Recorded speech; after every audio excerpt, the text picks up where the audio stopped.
Hello, hello, hello, hello.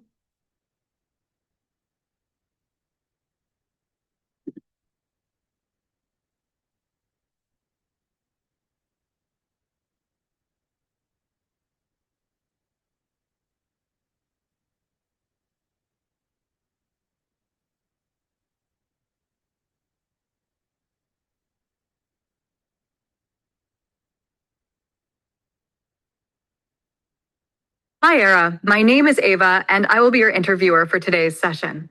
Thank you for your interest in this position. Let's get started with your introduction. Could you tell me more about yourself? Just a quick reminder, you can unmute by clicking the microphone button on your screen. Hi, Eva. My name is Zara, and I am a registered nurse with a strong foundation in acute care and a genuine passion for emergency medicine. My experience in emergency and critical care has helped me develop quick decision making, strong communication, and a calm, team oriented approach, especially in high pressure situations. I am drawn to emergency services because it challenges me to think critically, act swiftly, and make a real difference when patients need it most. In this interview, I'll ask you a total of 5 questions covering your motivation for emergency nursing, your approach to assessing patients with specific symptoms, your decision making in critical situations, and your ability to prioritize and act during mass casualty events. After each question, you can mute your mic if you need time to think out loud or formulate your approach. This helps prevent me from accidentally interrupting when you say something that isn't meant as a direct response. When you're ready to answer, just unmute and share your thoughts. Are you ready to start the interview? Yes, I am ready to begin.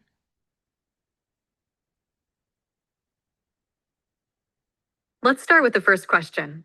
Why did you choose emergency nursing? I chose emergency nursing because I like fast paced settings where every decision matters. It challenges me to think quickly, stay calm, and make a real difference for patients in critical situations. Making quick decisions in critical situations, it takes a particular mindset. When you're working in that kind of environment, how has working in the ED shaped your approach to patient care?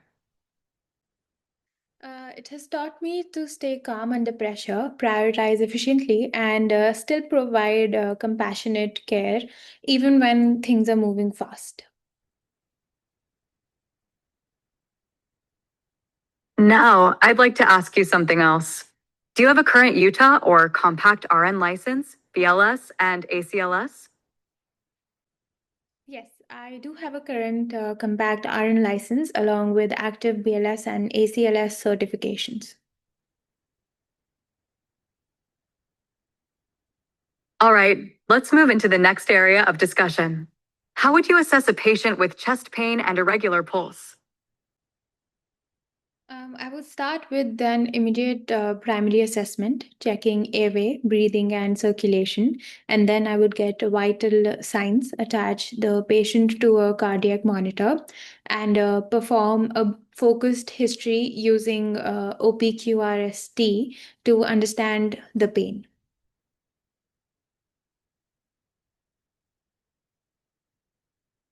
You mentioned using a focused history with OPQRST to understand the pain. Can you walk me through how you apply each element of OPQRST specifically in the context of chest pain? Yes, sure. So O stands for onset. So I will ask the patient, when did the pain start? Was it sudden or gradual? P is for provocation, and then I would ask the patient something like, what makes it better or worse? Movement, breathing, or rest? And then Q for quality, I would ask, can you describe what the pain feels like? Is it sharp, dull, or is it squeezing? And then R for radiation. And I would say, does the pain move anywhere, like your arm, your jaw, or your back? And then S for severity, I would ask on a scale of 0 to 10, how bad is the pain? And for the duration, I would ask, how long has the pain lasted and has it changed over time?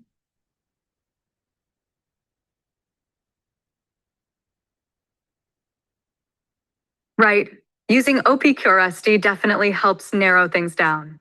Also, thinking about chest pain and irregular pulse in general, can you describe the potential causes of chest pain and irregular pulse? Yes, common causes include cardiac issues like myocardial infarction, arrhythmias, or atrial fibrillation. Respiratory causes could be pulmonary embolism or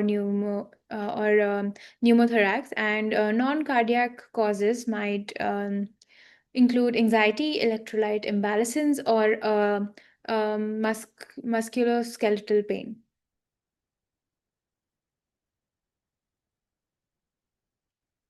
You mentioned cardiac causes like myocardial infarction and arrhythmias for chest pain with irregular pulse. Can you walk me through how you differentiate between these causes during your assessment? For example, what specific signs, symptoms, or history details would guide you toward one diagnosis over another?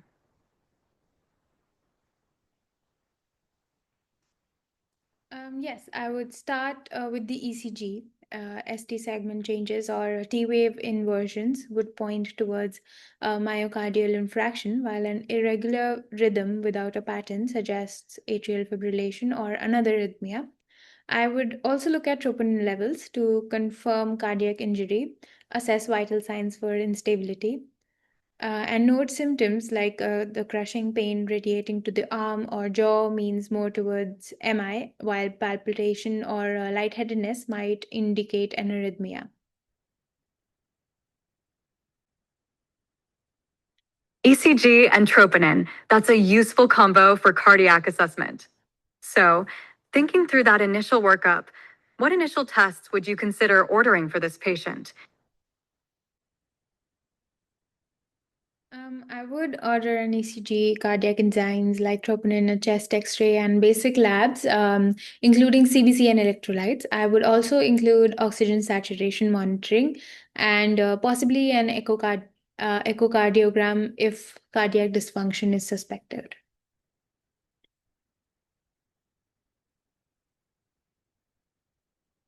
Yeah, so when you're reviewing the chest x ray in this scenario, what specific findings would you be looking for to help differentiate between cardiac and respiratory causes of chest pain and irregular pulse? I would look for signs of cardiac enlargement or pulmonary congestion that suggest heart failure or infiltrates and consolidation indicating pneumonia. I would also check for pneumothorax, pleural effusion, or widened mediastinum, which could point to respiratory or vascular causes like pulmonary embolism or aortic dissection. Okay, let's move forward with the next question. What steps would you take for a child experiencing an asthma attack that is not responding to a nebulizer treatment? I'd reassess the child's airway and breathing, start high flow oxygen, and notify the physician immediately. Then I would prepare for escalated treatment, IV corticosteroids or magnesium sulfate as ordered, while continuously monitoring vital signs and oxygen saturation.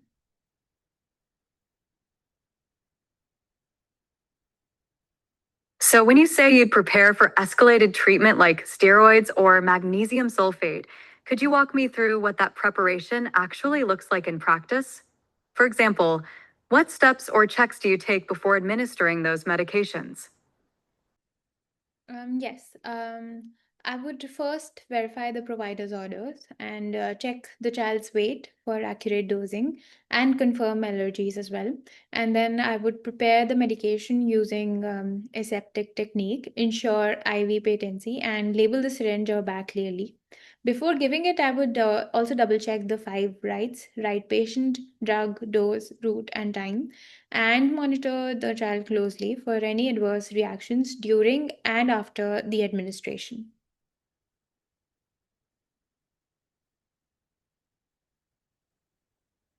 Right, verifying medication and monitoring reactions is key.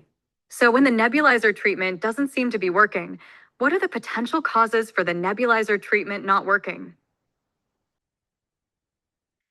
It could be due to severe airway obstruction, preventing the medication from reaching the lower airways, incorrect technique or dosage, or equipment malfunction. Other causes might include underlying infection, allergic triggers, or the child having a poor response to the bronchodilator.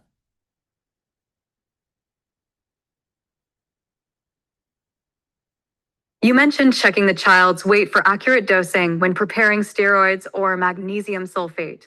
Could you walk me through how you calculate or confirm the correct dosage based on the child's weight? Yes, I would first get the child's weight in kilograms since pediatric dosages are weight based, and then I would refer to the medication reference or hospital protocol. For example, magnesium sulfate is typically 20 to 50 mg per kg IV, and corticosteroids like methylprednisolone might be 1 to 2 mg per kg IV. I would calculate the exact dose, have it double checked by another nurse, and document both the calculation and verification before administering.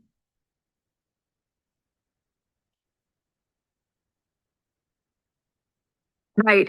You mentioned double checking calculations and verification with another nurse before giving medication.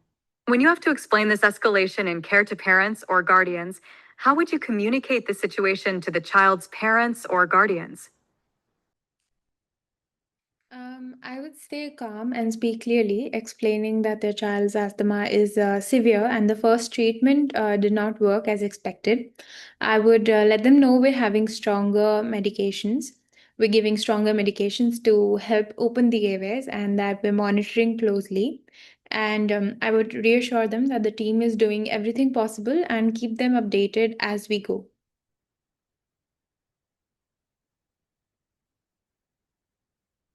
Yeah. So when you're confirming the child's weight for dosing, can you walk me through how you handle situations where the weight isn't immediately available or up to date? Like, do you have a specific process if you need to estimate or quickly get an accurate weight in an emergency? Yes, if the weight isn't immediately available, I would use a pediatric resuscitation tape like the Borslow tape to estimate based on the child's length. It provides weight ranges and corresponding drug doses. If that is not available, I would ask the parents for the most recent weight and note it as parent reported. As soon as the child is stable enough, I'd get an accurate weight on a scale to confirm and adjust any doses if needed. Okay, let's move forward with the next question. Now you will watch a simulation where the emergency department manages a sudden mass casualty event with multiple trauma patients arriving at once. Notice how the team triages, communicates, and allocates resources in this high pressure situation. As you watch, think about what your own priorities and actions would be if you were part of this team.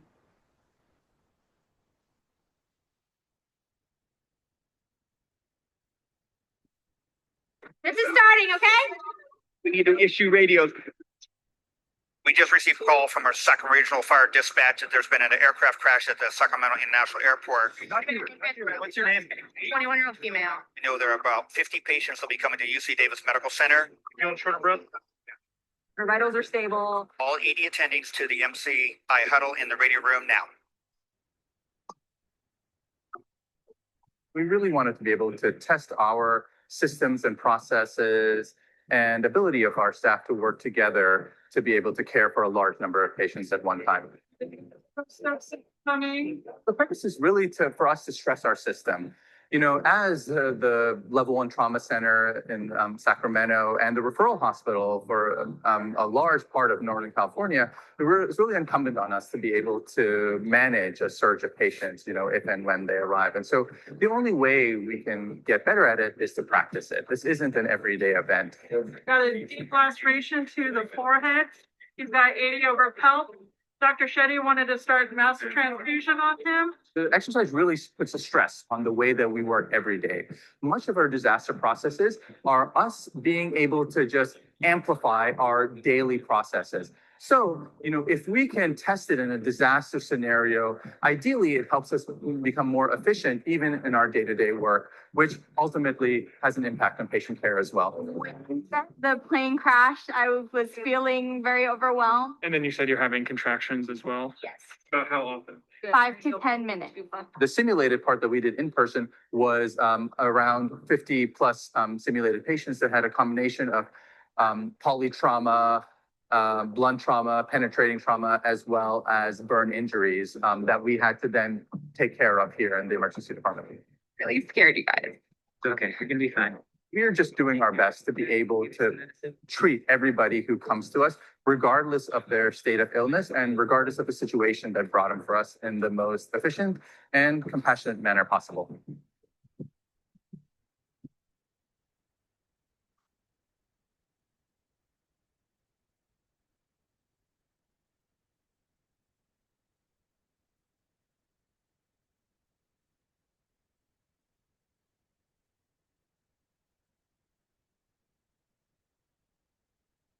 After seeing the video, I want to know how you would personally approach the situation.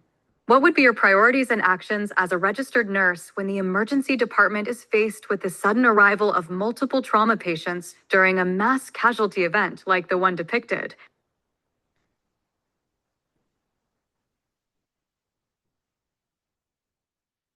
My first priority would be to stay organized and follow mass casualty triage protocols, quickly identifying which patients need immediate, delayed, or minimal care. And I focus on airway, breathing, and circulation, providing life-saving interventions where they'll have the most impact. At the same time, I would maintain clear communication with the charge nurse and team leads, relay critical updates, and help manage patient flow. Staying calm, working efficiently, and supporting the team would be essential to keep care coordinated and effective.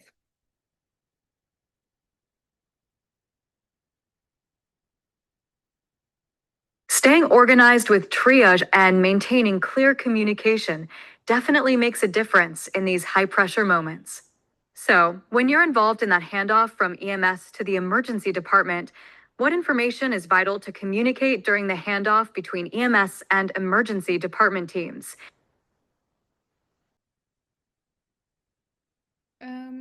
The key information would include the patient's mechanism of injury, vital signs, level of consciousness, treatments given on road, and response to those treatments as well, and estimated blood loss. I will also, it's also important to note time of injury, medications or allergies, and any changes in condition during transport so the ED team can prioritize care right away.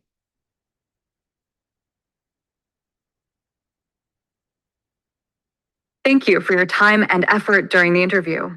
It looks like we have come to the end of our interview. If you have any more questions, feel free to ask. Otherwise, please let me know if you are ready to end the interview. I do not have any other questions and would like to end the interview. Thank you.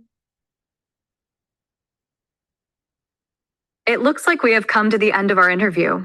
Do you have any more questions for me before we conclude? I appreciate your time and efforts today. I do not have any other questions. Thank you.